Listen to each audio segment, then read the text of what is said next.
הילכו שניים יחדיו בלתי אם נועדו. משפט שלקוח מספר עמוס פרק ג'. שלום לכם, שמי דוקטור ברכה קליין תאיר מהבית לחוכמה מתהווה, ומזה 50 שנים אני עוסקת בשאלת מיליון הדולר שמלווה את האנושות אלפי שנים. כיצד מחברים ניגודים והופכים ויוצרים שלם עוצמתי.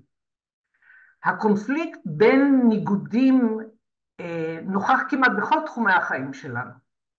יחד עם זאת, הקונפליקט בין מדע ורוח, בין מציאות אפיסטמולוגית שהיא מציאות ההכרה לבין מציאות אונתולוגית שהיא מציאות שהיא מעבר לצורה, מציאות הפוטנציאל, הוא אולי הקונפליקט המרכזי בהם.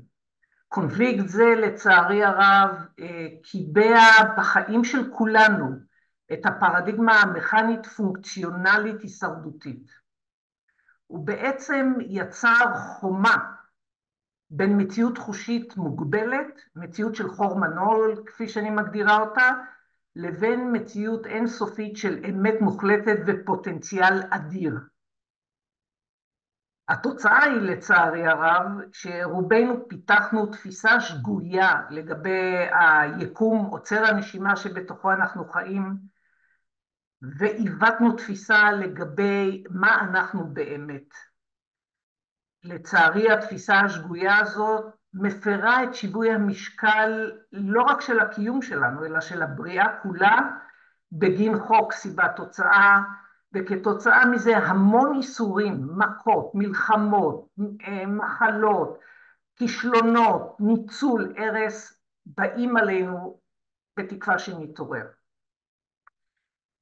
שאלת הניגודים באה לידי ביטוי במשפט אלמותי, לדעתי, ציפור, שיר ודג יכולים להתאהב זה בזה, אבל היכן יבנו את ביתם?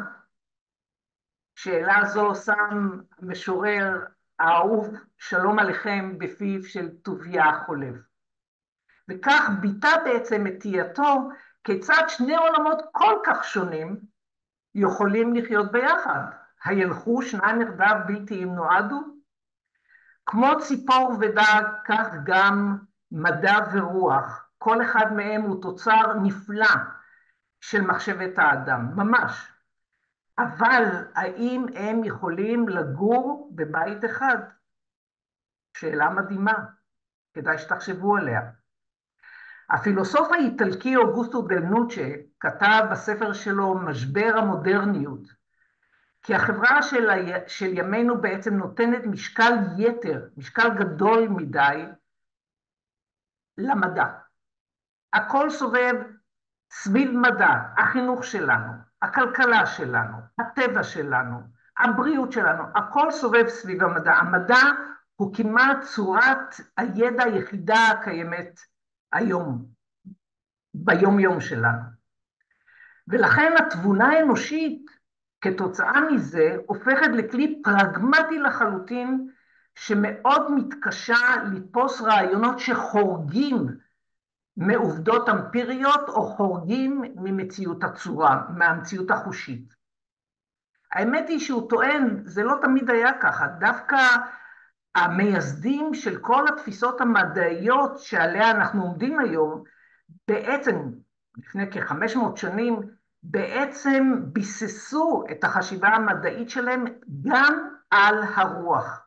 הם נתנו מקום נרחב לחיפוש רוחני ולקשרים העלומים שבין חומר לרוח. האמת היא שבבריאה כולה הניגודים שזורים יחדיו לשלם. חומר ואנרגיה הינם שלם בלתי נפרד. הגוף שלנו שוזר ניגודים לכדי כלי שלם.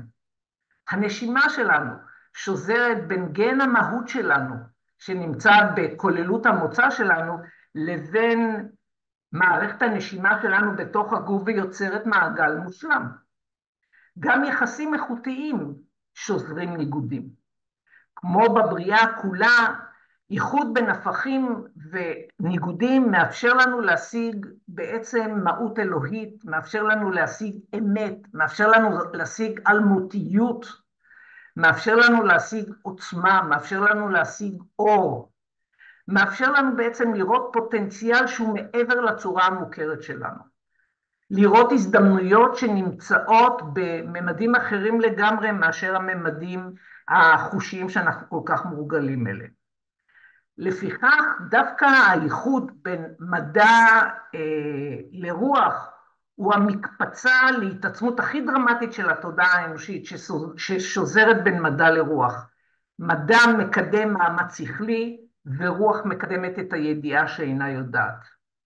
רוחניות משתייכת לסולמות של תדר ששואל את השאלה מה, מדע לעומת זו שייך לסולמות של המערכת הסולרית שלנו ושואל את השאלה איך. מה שמחבר את הניגודים לכדי שלם זוהי תודעת אריק, תודעת אפס. אני מומחית לפתח אפסים, אנשים כאפסים, כן. זוהי תודעה אוניברסלית ניטרלית.